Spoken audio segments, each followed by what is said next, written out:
सो hey guys welcome again. सो JavaScript के इस video series में लास्ट वीडियो में जो है हमने एरर हैंडलिंग के बारे में जो है स्टडी किया था। सो आई होप आप उस पर प्रैक्टिस किए होंगे और आपको जो है वो चीज़ें जो है क्लियर होगा। और साथ के साथ आपको मैंने प्रीवियस वीडियो में जो है एक छोटा सा टास्क भी दिया था। टास्क क्या था कि वो टास्क जो है हमने ऑलरेडी पहले से कर रखा है। सो XML XHR के थ्रू जो है हमने API कॉल किया था और देन जो है उस कार्ड को जो है हमने वहाँ पे शो कराया था।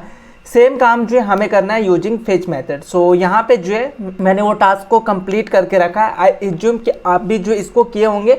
बहुत ही सिंपल टास्क था। हमें करना क्या था, तो यहाँ पे मैंने क्या किया है फेच API के अंदर। सो जो हमारा डिस्प्ले का काम है उसके लिए मैंने एक ऑलरेडी अलग से फंक्शन बनाया है। सो प्रीवियस कोड को अगर आप ध्यान से देखोगे तो ये इतना जो मेरा डिटेल था जो कि हमें कार्ड को शो कराने का काम कर रहा था, तो ये जो है मैंने एक फंक्शन के अंदर रखा है। सो मेरा ये वो फंक्शन है। सो यहाँ पे ये फंक्शन है जो कि डिस्प्ले करेगा यूज़र की डिटेल को और देन हमें जो यूज़र का इन्फॉर्मेशन मिल रहा था वो लाइन नंबर ये था, तो उस यूज़र का इन्फॉर्मेशन जो है हम इस डिस्प्ले यूज़र के अंदर जो है पास किए हैं। That's it, nothing fancy. और इसका अगर अभी आप आउटपुट देखोगे तो सिंगल यूज़र के लिए जो है हमारा इस तरीके का आउटपुट दिख रहा है जो कि हमने ऑलरेडी पहले से ये टास्क जो है किया था। सो नथिंग फैंसी, हमने ये ऑलरेडी पहले से किया था। आई एज्यूम कि आप भी जो है इस टास्क को खुद भी कंप्लीट किए होंगे। अब यहाँ पे थोड़ा सा जो है चेंजेस करते हैं। सबसे पहले इस कंसोल को मैं रिमूव करता हूँ, राइट। सो ये कंसोल आपको समझाने के लिए था। सो अभी यहाँ पे जो है मैं थोड़ा सा चेंजेस कर रहा हूँ। सो अभी यूजर 4 का जो डिटेल है वो मैं यहाँ पे पास कर रहा हूँ।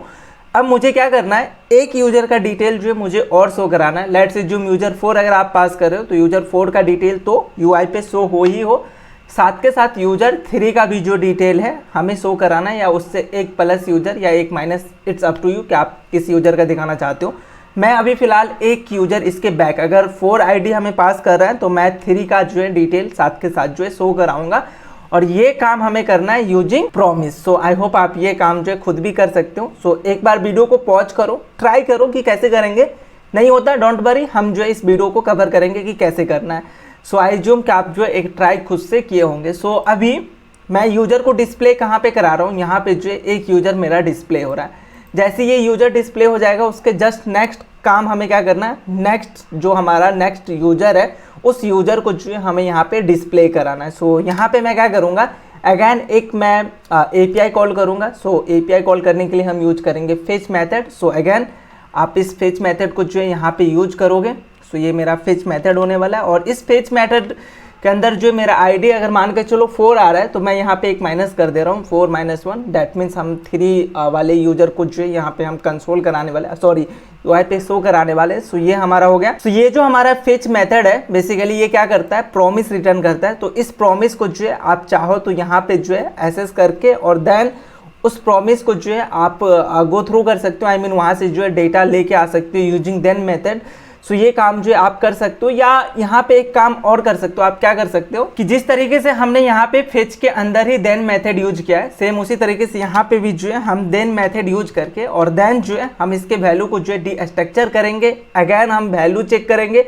सो ये काम भी हम कर सकते हैं। तो 2 काम जो है हम यहाँ पे कर सकते हैं, लेकिन इस दोनों काम में जो है हमारा अगेन सेम चीज़ें हो रहा है, मल्टीपल हम काम कर रहे हैं। अगेन हमें डिबगिंग में जो है ये टाइम कंज्यूमिंग होगा। सो हम सेम चीज़ें कर रहे हैं जो हम कॉल बैक हेल के अंदर कर रहे थे, जो हमारा कॉल बैक हेल आया था, सेम चीज़ें जो है हम यहाँ पे भी कर रहे हैं। सो इसको नहीं करना, हमें ऐसा नहीं करना, हम इसको जो है और ऑप्टिमाइज कर सकते हैं यूजिंग चेनिंग मल्टीपल प्रॉमिस। अभी ये चेनिंग मल्टीपल प्रॉमिस क्या होता है, सो वो मैं आपको बता देता हूँ। सो यहाँ पे मैं इस प्रॉमिस को हैंडल नहीं करके इस प्रॉमिस को मैं यहाँ पे क्या करता हूँ, रिटर्न करता हूँ। सो यहाँ से अगर मैं रिटर्न करूँगा तो इस प्रॉमिस को जो है मैं किसी वेरिएबल के अंदर जो है स्टोर करा के और देन जो है उस वेरिएबल से जो है मैं अपने फुलफिल्ड वाले वैल्यू को जो है एसेस कर सकता हूँ।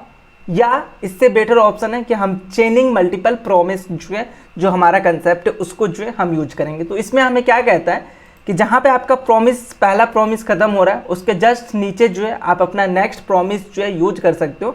आई मीन मेरा पहले प्रॉमिस का जो काम है, ये जो मेरा पहला प्रॉमिस है ये लाइन नंबर 14 पे जो है खत्म हो रहा है। तो यहीं से जो है हम अपने दूसरे प्रॉमिस को जो है हैंडल कर सकते हैं। सो यहाँ पे मैं करूँगा डॉट और यहाँ पे करूँगा देन। तो इस देन के अंदर अगर आप आओगे, इस देन के अंदर आपको मिलेगा वैल्यू और इसके अंदर अगर आप वैल्यू को कंसोल कराओगे, यहाँ पे कॉल बैक फंक्शन होता है मेरा। तो इस वैल्यू को अगर आप कंसोल करा के UI पे देखोगे तो आपको यूजर 2 के लिए जो ये सारे डिटेल आपको यहाँ पे दिखेगा। तो हम जो है ये कर सकते हैं कि हमारा जहाँ पे पहला प्रॉमिस ख़त्म हुआ है उसके जस्ट बाद जो है हम यहाँ पे दूसरा प्रॉमिस जो है यूज कर सकते हैं।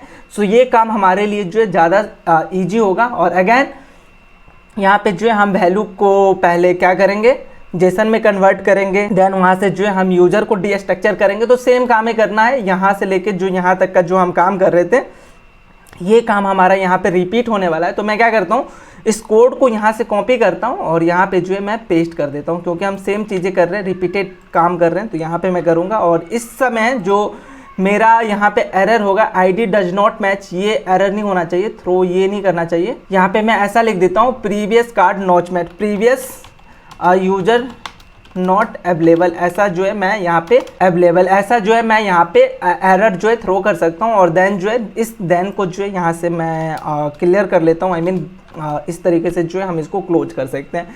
सो आई होप आपको ये चीज़ें जो है समझ में आया होगा। और अगर अभी आप UI पे आओगे तो ये जो हमारा यूजर है वो यूजर 3 का जो है यहाँ पे डिटेल शो हो रहा है। सो बेसिकली मैं आपको समझाना क्या चाह रहा था कि अगर आप एक प्रॉमिस के अंदर अगर आप मल्टीपल प्रॉमिस अगर यूज कर रहे हो तो जस्ट आप उस प्रॉमिस को जो है यहाँ पे हैंडल कर सकते हो यूजिंग दैन।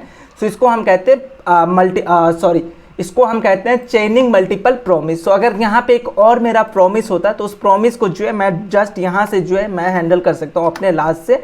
और एक चीज़ और कि जो कैच आप यहाँ पे यूज करो, यहाँ पे भी एक कैच हम यूज कर सकते थे इस वाले प्रॉमिस के लिए। सो आप चाहो तो इस कैच को यहाँ पे यूज करो या ना करो, इससे बेटर ऑप्शन है कि आप इस कैच को डायरेक्ट जो है सबसे लास्ट में जो है ऐड करो। तो एक प्रॉमिस वाले सेल के अंदर अगर आप चेनिंग कर रहे हो प्रॉमिस तो उसके सबसे लास्ट में भी अगर आप कैच डालते हो तो काम चल जाएगा। ऐसा नहीं कि आप मल्टीपल जगह जो है कैच यूज करो। सो अगर आप सबसे लास्ट में भी अगर कैच यूज करोगे और कहीं पे भी एरर अगर हमारा थ्रो होता है तो ये कैच फंक्शन जो है उस एरर को जो है एक्सेप्ट करेगा और UI पे शो कराएगा।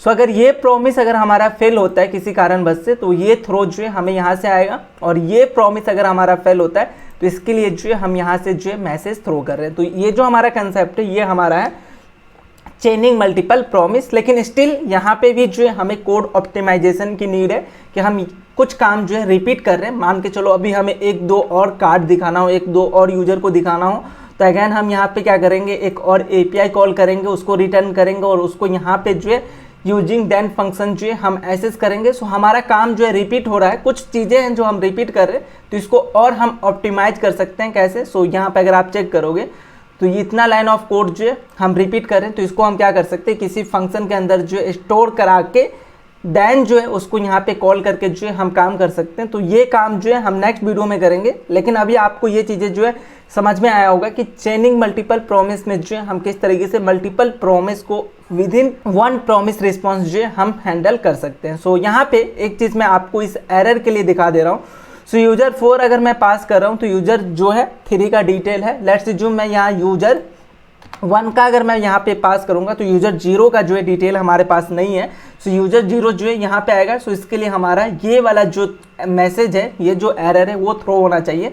सो यहाँ पे आप चेक करोगे so previous user not available ऐसा जो मैसेज है वो हमें आ रहा है। और वो कौन से प्रॉमिस से आ रहा है, तो इस वाले प्रॉमिस का जो है एरर हमें यहाँ पे आ रहा है। तो आई होप आपको ये चीज़ें जो है समझ में आएगा। सो इसको खुद से ज़रूर ट्राई कीजिएगा। नेक्स्ट वीडियो में जो है हम कोड ऑप्टिमाइजेशन के बारे में बात करेंगे कि स्टिल यहाँ पे अगर आप चेक करोगे तो हमारा कोड थोड़ा सा लेंदी लग रहा है, लेकिन इसको और हम जो है ईजी कर सकते हैं और ऑप्टिमाइज कर सकते हैं और हम जो इसको मॉडुलर बना सकते हैं। सो वो चीज़ें जो है हम नेक्स्ट वीडियो में करते हैं।